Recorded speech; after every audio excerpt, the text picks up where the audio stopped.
యోహాను సువార్త 14వ అధ్యాయము. మీ హృదయమును కలవరపడనీయకుడి. దేవుని యందు విశ్వాసముంచుచున్నారు, నా యందును విశ్వాసముంచుడి. నా తండ్రి ఇంట అనేక నివాసములు కలవు. లేని ఎడ్ల మీతో చెప్పుదును, మీకు స్థలము సిద్ధపరచ వెళ్ళుచున్నాను.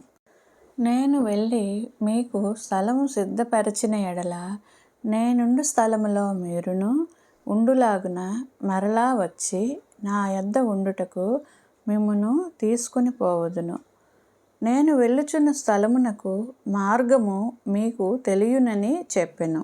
అందుకు తోమ, ప్రభువా, ఎక్కడికి వెళ్ళుచున్నావో మాకు తెలియదే, ఆ మార్గము ఎలాగ తెలియునని ఆయనను అడగగా, యేసు, నేనే మార్గమును సత్యమును జీవమును, నా ద్వారానే తప్ప ఎవడునూ తండ్రి యొద్దకు రాడు. మీరు నన్ను ఎరిగి ఉంటే నా తండ్రిని ఎరిగియుందురు. ఇప్పటి నుండి మీరు ఆయనను ఎరుగుదురు, ఆయనను చూచియున్నారని చెప్పెను.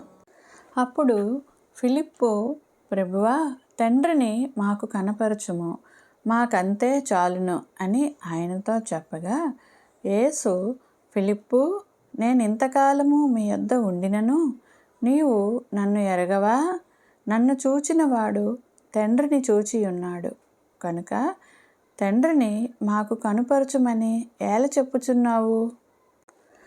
తండ్రి యందు నేనును నా యందు తండ్రియు ఉన్నామని నీవు నమ్ముటలేదా? నేను మీతో చెప్పుచున్న మాటలు నా అంతట నేనే చెప్పుటలేదు. తండ్రి నా యందు నివసించుచు తన క్రియలు చేయుచున్నాడు. తండ్రి యందు నేనును నా యందు తండ్రియు ఉన్నామని నమ్ముడి, లేదా ఈ క్రియల నిమిత్తమైనను నన్ను నమ్ముడి. నేను తండ్రి యొద్దకు వెళ్ళుచున్నాను గనుక నేను చేయు క్రియలు నా యందు విశ్వాసముంచువాడును చేయును.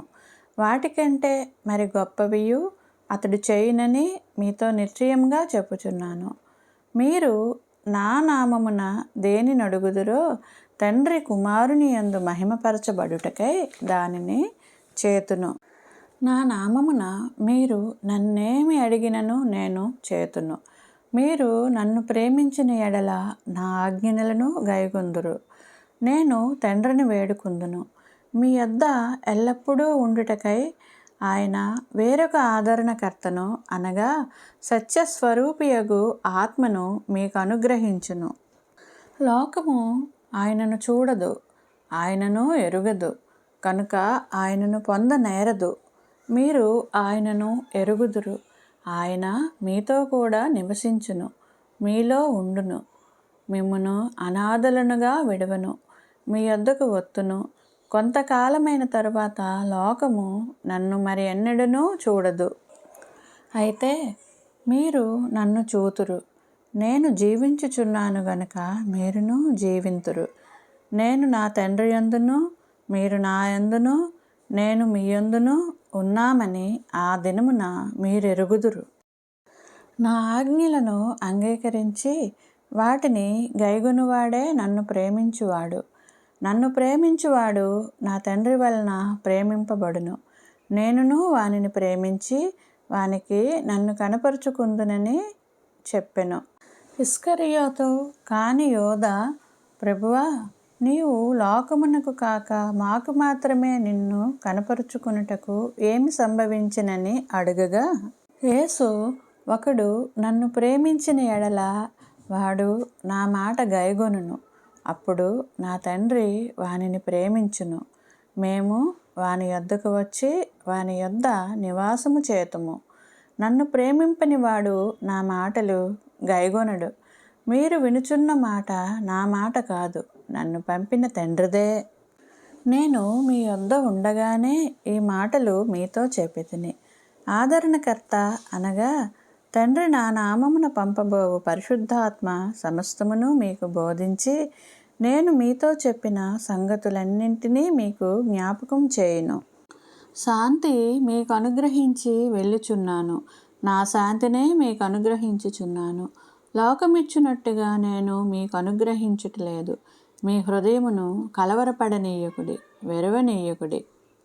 నేను వెళ్ళి మీ వద్దకు వచ్చేదనని మీతో చెప్పిన మాట మీరు వింటిరి గదా.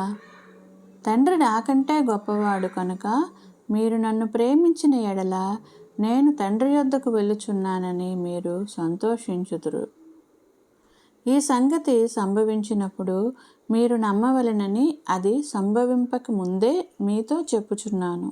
ఇకను మీతో విస్తరించి మాటలాడను. ఈ లోకాధికారి వచ్చుచున్నాడు, నాతో వానికి సంబంధమేమీయూ లేదు.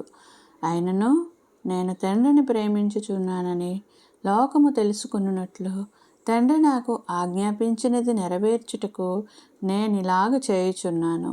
లెండి, ఇక్కడి నుండి వెళ్ళుదము.